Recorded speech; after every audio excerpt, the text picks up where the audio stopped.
cap a Bèlgica, a veure si tenim més sort ara. Toni Comín, bona nit de nou. Bona nit, Xavier. Ara sí? Ara sembla que sí. Ara em sentiu bé? Ara et sentim bé, sí. Dèiem això, recapitulem que de seguida parlem de les cartes des del cor d'Europa, però que demà hi ha aquesta vista al Suprem on hi ha hagut un canvi del Codi Penal i es tracta que entre la posició del jutge Llarena, el jutge Marchena i els seus advocats que van presentar recurs s'acabi conformant quin serà el delicte final pel qual se ho reclama, no? Sí, no, i explicava ja una col·lecció d'arguments legals aquí. Doncs que es fa més complicat, però explicava 3 d'aquests arguments que posarà el nostre advocat sobre la taula, Gonzalo, no? Un d'ells és el que ja ha quedat validat pel Tribunal de Luxemburg, que és que el Tribunal Suprem no és competent per veure el nostre cas. Això ja ho ha dit la màxima autoritat judicial europea, us deia abans. Hi ha un altre argument, que és que per cada interlocutòria de processament s'hauria de demanar un suplicatori nou. I Llarena s'ho ha saltat a la torera i ha canviat la interlocutòria de processament sense tornar a passar pel Parlament Europeu demanant no suplicatori. Això és perfectament contrari a les garanties processals i a com funciona el tema dels suplicatoris. I després deia que hi ha un tercer argument, potser que és molt tècnic, però que és molt interessant, que és que amb la reforma de la sedició, amb la supressió de la sedició, de fet, el nostre procediment hauria de passar el que en dret processal se'n diu el procediment abreujat. I això genera una cadena de conseqüències, perquè el procediment abreujat, no vull ara tampoc entrar en detalls tècnics, però no necessita l'auto de processament. I l'argument que està fent servir Llarena per no reconèixer la nostra immunitat és que ell ja ha dictat el nostre auto de processament. És un argument totalment contrari a la jurisprudència, que se'l van treure de la màniga ex novo per no haver de demanar el processament, el suplicatori, perdó, de quan van ser diputats, recordeu, Junqueras, Rull i Turull, i Sánchez, crec, no, Sánchez no me'n recordo. En tot cas, quan ells van ser diputats al Congrés, en allà el Suprem es va muntar una teoria nova, se la va treure de la màniga, en què deia que no calia demanar un suplicatori quan amb una persona ja se li havia dictat l'auto de processament. Per tant, és una manera de dir la immunitat, quan et dicten l'auto de processament, ja no val, que és l'argument que està fent servir amb nosaltres per no reconèixer la nostra immunitat. Clar, si no hi ha auto de processament, a conseqüència de la desaparició del delicte de sedició, si no hi ha auto de processament, l'argument de Llarena cau pel seu propi pes. Per tant, ell hauria de reconèixer que la nostra immunitat segueix sent vàlida, perquè l'argument que ell ha fet servir fins ara per invalidar o per no reconèixer la validesa de la nostra immunitat se li desmunta. Per tant, és interessant. És molt tècnic, si voleu, però és interessant tot el joc d'argumentació legal que hem de posar sobre la taula demà. A veure com va demà. En tot cas, hi ha una altra data, que és el dia 5 de juliol, que el Tribunal General de la Unió Europea dirà si realment teniu immunitat o no com a eurodiputats. Si us la retiren, entenc que llavors el jutge Llarena deurà dictar una nova euroordre i si no, pot ser que us la mantinguin.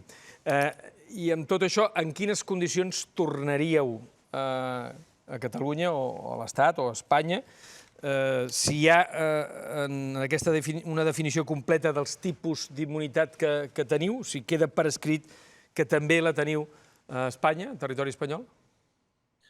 En tot cas, el dia 5 de juliol també és previsible que si la sentència del TJUE no ens dona la raó, com que encara tenim la possibilitat de recórrer al TJUE, sabeu que a Europa hi ha 2 nivells, no? I demanarem que es mantingui la immunitat cautelarment com la tenim en aquests moments fins que el TJUE resolgui. Imagina't que és una sentència que no ens agrada, fem un recurs. El TJUE pot trigar, no sé, un any a resoldre aquest recurs. Mentrestant, què passa? No tenim immunitat? No. Mentrestant, demanarem que se'ns mantingui la immunitat cautelarment i és bastant previsible, o no és difícil, que aquesta immunitat se'ns mantingui cautelarment. Per tant, seguiríem amb la situació d'ara. El tema és que tant si la immunitat la tenim cautelarment com si la tenim definitivament, fer que el senyor Llarena la reconegui. Perquè ell ja ho ha dit, a ell és igual, que ens la donguin de manera ja definitiva, que ens la tornin definitivament la immunitat. Ell ja ha avisat que no pensa fer cas, no? I és en aquesta batalla que estem ara. Nosaltres, contestant el que em preguntaves, hem sigut sempre molt clars. Nosaltres hem de tornar quan puguem tornar amb llibertat. El 5 de juliol coincidirà amb l'arrencada d'aquesta campanya de les eleccions generals, convocades per Pedro Sánchez com a reacció als seus resultats a les municipals, i sembla ser amb l'amenaça, amb l'ombra d'un govern possible on hi hagi, a banda del Partit Popular, l'extrema dreta, que no sé si és una fórmula que des de Brussel·les veieu que es va estenent per tota Europa. En aquestes eleccions realment van d'això, aquestes eleccions del juliol? Bueno, aquestes eleccions del juliol, des del punt de vista de l'independentisme, van de recordar-li als electors independentistes que, per desgràcia, les diferències entre el PP i el PSOE pel que fa a Catalunya són molt més superficials del que haurien de ser. Perquè sí que hi ha, si vols, l'estètica, hi ha uns indults, hi ha una supressió de la sedició, però això el senyor Sánchez ho ha fet forçat per Europa, fonamentalment. Això ho ha fet obligat per Europa, pel Consell Europeu, la repressió extrema a Europa no l'entén, no li agrada, i per tant Sánchez el que ha fet és adaptar-se a allò que Europa li demanava. Però més enllà d'això, són molt petites les diferències entre el PP i el PSOE. Posaré un exemple. Un govern democràtic, de veritat, amb credencials democràtiques, de veritat, Espanya estaria negociant l'amnistia.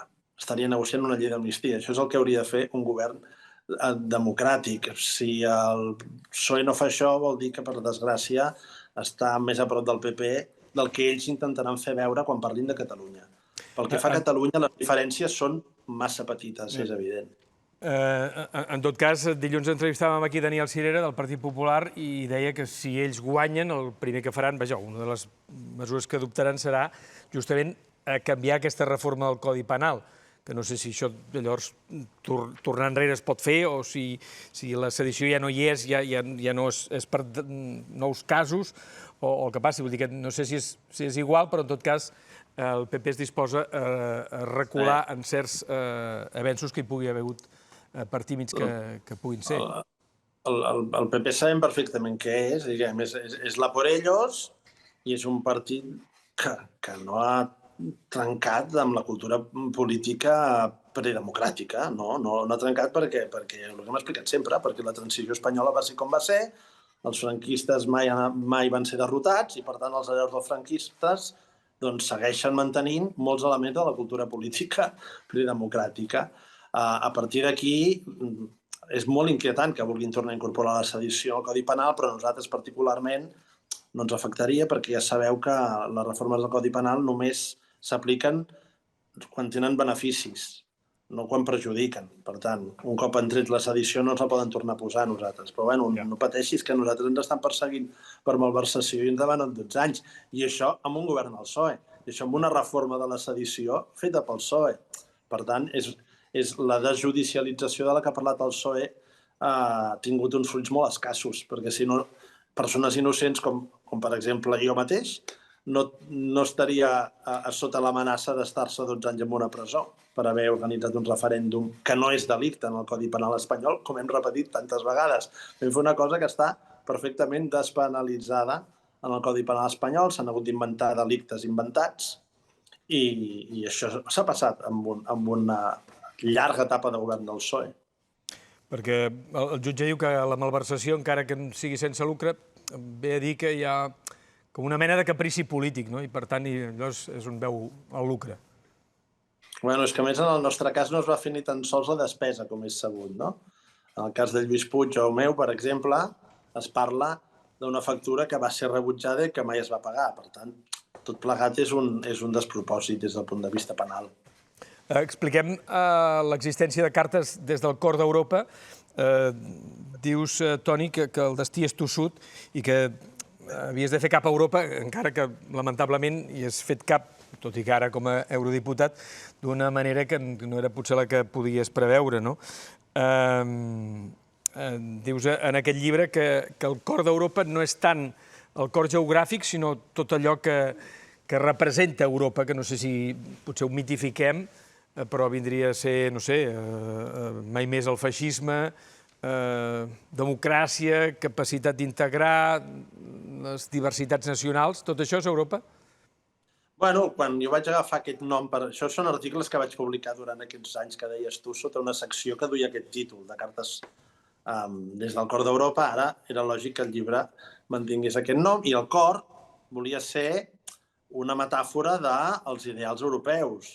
Llavors, una cosa és la realitat europea, que en molts sentits deixa molt que desitjar, i puja a l'extrema dreta a Europa i és molt inquietant, i no només Itàlia. Ara veiem també un ascens de l'extrema dreta en els sondejos a Alemanya, a Bèlgica. Una cosa és la realitat europea i l'altra són els ideals del projecte europeu. I els ideals del projecte europeu són molt clars. Quan parlem d'europeisme, no parlem de l'Europa com a fet, sinó d'un projecte europeu. Quins són els ideals de l'europeisme? Home, claríssim, la democràcia, és a dir, mai més el feixisme, mai més el totalitarisme, i la diversitat cultural, nacional, lingüística. És a dir, l'Europa unida serà plurinacional o no serà, per dir-ho així. I jo el que intento explicar en aquests articles, que tot i que els publicava en català, amb un setmanari català, els feia, en el fons, imaginant un lector europeu, no? Pensant una mica com si els pogués llegir un lector europeu, dirigint-me al que podria ser l'opinió pública europea, fer-los veure que els ideals del catalanisme i els de l'europeisme coincideixen. I que, per Els mateixos ideals, catalanisme i europeisme? Coincideixen, i que, per tant, contra el que es diu la propaganda espanyola, que és que el projecte de la independència de Catalunya és un projecte que va contra Europa, el que explico justament al llibre és que és exactament el contrari. El que va contra els ideals europeus és el nacionalisme espanyol, el que va contra els ideals europeus és una mal anomenada democràcia, que no és l'única democràcia d'Europa, que no s'ha construït, l'única, insisteixo, que no s'ha construït sobre la derrota del totalitarisme, que no s'ha construït sobre la derrota del feixisme. Això sí que contradiu el projecte europeu i els seus valors, i en canvi el catalanisme, que avui, per com ha anat l'evolució històrica, s'expressa bàsicament per mitjà del projecte i de l'objectiu de la independència. És veritat que el catalanisme té moltes cares, però avui la cara hegemònica del catalanisme és la independència. Doncs aquest catalanisme i aquest projecte independentista no només no contradiuen el projecte europeu, sinó que estan profundament arrelats, tots dos, en els mateixos valors. I estan profundament arrelats en aquests valors de democràcia i de diversitat. Tenen el mateix objectiu. Catalanisme i europeisme, en aquest sentit, són dos cares de la mateixa moneda. I això és el que jo vaig intentar anar explicant en aquests articles, que és veritat que es feien articles de circumstàncies, al fil dels esdeveniments polítics, però sempre amb aquesta idea de fons. Aquest nexe, no? Catalanisme i europeisme van de la mà, no? El llibre el tenim ara en català, però s'ha editat primer en italià, en alemany, en francès, en anglès, ha de sortir en portuguès i en neerlandès, en una edició del Parlament Europeu, que, a més, no es ven, diríem, no està a la venda, no? Va per peticions. El llibre la gent el pot rebre gratuïtament, no? Sí, és un llibre una mica estrany. De fet, jo havia fet els meus articles, una sèrie que va començar i va acabar, i ja havia explicat el que volia explicar.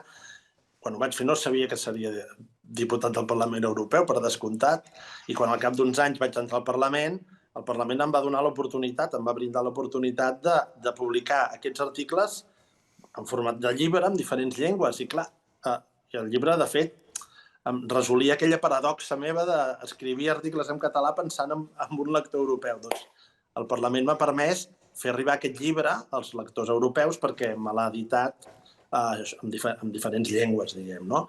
I com que l'ha dit el Parlament, doncs posen com a condició que no es comercialitzi, que es comercialitzi directament. El que jo no preveia era fer la versió catalana, perquè no em semblava imprescindible, perquè els articles ja existien, però un té amics en aquesta vida i els amics van insistir de dir, home, i la versió catalana quan? Home, voleu dir que cal? Home, sí, la versió catalana quan? I vaig dir, bueno, fem la versió catalana, posem-li un valor afegit, que és aquest pròleg del president Puigdemont i aquest epíleg de Lluís Llach, preciosos, i que els hi agraeixo infinitament. Deia avui a la presentació Agustí Colomines, fent referència a Josep Termes, que no hauríeu de parlar tant de conflicte català com del conflicte que té l'Estat a l'hora de resoldre les aspiracions, en aquest cas de l'independentisme, d'una manera només democràtica. Té tota la raó. És veritat que, com que torno al que deia abans, són uns articles una mica pensats en fer pedagogia davant del que serien els ciutadans europeus, l'opinió pública europea, dir el conflicte català és una manera d'identificar el tema sobre el qual fas les reflexions, identificar-lo d'una manera clara, doncs per això, no? per un ciutadà europeu. Però, té raó l'Agustí, no és el conflicte català. Nosaltres no som l'origen del conflicte. L'origen del conflicte es diu estat espanyol, es diu un nacionalisme espanyol autoritari. I en aquest sentit, sí, el conflicte té un responsable, que no és Catalunya, per descomptat que no.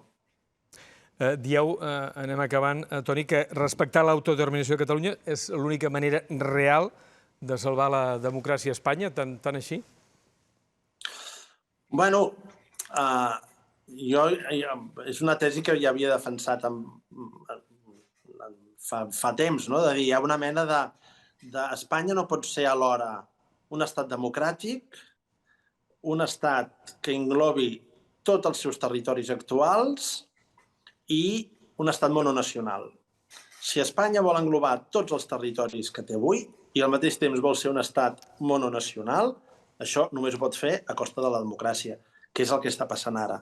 Si Espanya vol ser democràtica i mononacional, llavors no pot incloure Catalunya. Catalunya no hi cap. I si Espanya vol ser democràtica i incloure totes les seves nacions, tenia una oportunitat que era reconstruir-se com un estat plurinacional, que és el que vam intentar amb el Pasqual Maragall i amb la reforma de l'Estatut, i això aquest tren ja va passar. Per tant, és això que jo en dic el trilema d'Espanya. Espanya ha de triar, no podrà tenir les tres coses. No podrà tenir democràcia, tot el seu territori i una unitat nacional, ser un estat mononacional. Ha de triar dos d'aquestes tres coses, però mai podrà tenir les tres. Per tant, és veritat, si Espanya vol ser democràtica, la condició és que reconegui i respecti el dret a l'autodeterminació de Catalunya. És la condició que Espanya sigui democràtica, igual que us deia que la condició que avui un govern espanyol actuï de manera realment democràtica és que negociï l'amnistia. Quan parlem d'amnistia i autodeterminació des de l'independentisme, no estem posant només les nostres exigències. Estem posant a prova si a Espanya i el seu govern són realment democràcies que respectin els valors europeus o no ho són.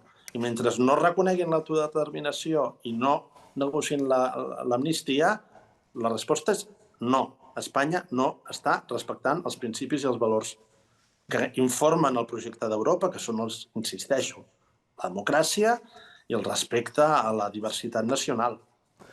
Us anava a preguntar si es nota ja que d'aquí un any hi haurà eleccions al Parlament Europeu, però vaja, el que es nota és això que hi ha eleccions espanyoles perquè el company d'escons, un company d'escons com Ernest Urtasun, ara és portaveu del projecte de Sumar, que aquest cap de setmana, vaja, abans de divendres han de resoldre si es presenta com Unides en Podem, no? Però vaja, es percep que s'està acabant la legislatura europea també.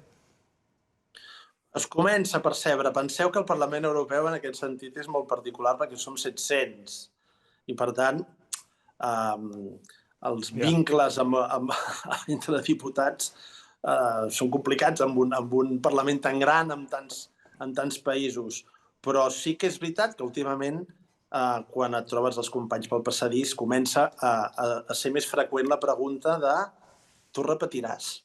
I ara aquesta pregunta forma part de les converses d'alguna manera, sí. I Toni Comín repetirà?